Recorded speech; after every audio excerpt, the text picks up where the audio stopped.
সামনে উত্থাপিত হয়েছে। 2 ফিট বাই 4 ফিট জায়গার মধ্যে কত নির্মম ভাবে ভোগের শিকার আমাদের ভাইদেরকে তারা রেখেছিল, কত অত্যাচার নির্যাতন তারা করেছে।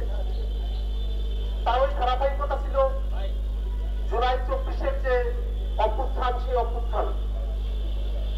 অভ্যুত্থানের সময়ে আওয়ামী লীগের নির্দেশে, শেখ হাসিনার নির্দেশে আমাদের ভাইদের উপরে গুলি করা হয়েছে, নৃশংসভাবে গণহত্যা চাপিয়ে দেওয়া হয়েছে, মানবতা বিরোধী অপরাধ চাপিয়ে দেওয়া হয়েছে। আজকে 6 মাস পরে আমাদের ভাই যে শহীদ হয়েছেন, আমাদের ভাইকে হত্যার পিছনে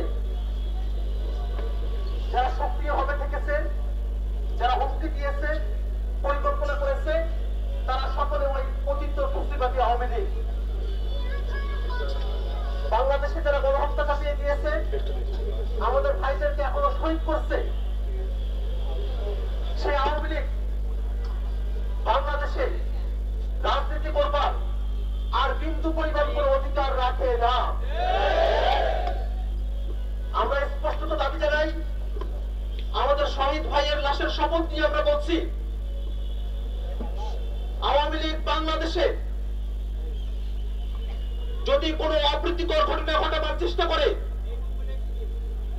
আমাদের শরীরের শেষ রক্তবৃদ্ধি দিয়ে হলেও আমরা এই আওয়ামী লীগের বিরুদ্ধে লড়ে যাব ইনশাআল্লাহ। আমরা সরকারের কাছে আহ্বান জানাই, আর কোন 9-6 নয়, আইনগতভাবে আওয়ামী লীগের বিরুদ্ধে বিচারিক ব্যবস্থা গ্রহণ করতে হবে।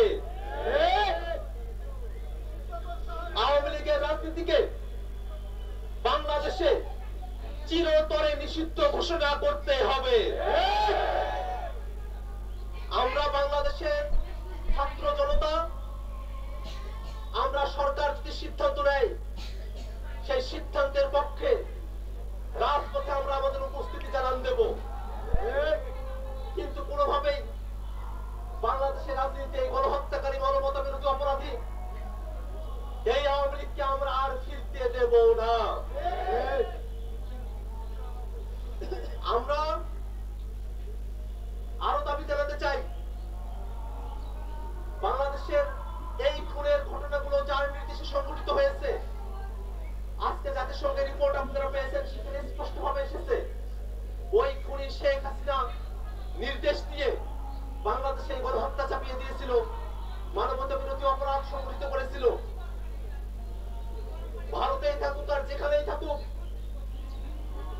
দেশীয় শক্তি, আন্তর্জাতিক পরিমণ্ডলের যে শক্তিগুলো আছে, সকলকে কাজে লাগিয়ে অবশ্যই শেখ হাসিনাকে বাংলাদেশে ফিরিয়ে নিয়ে এসে তাকে বিচারের মুখোমুখি করতে হবে।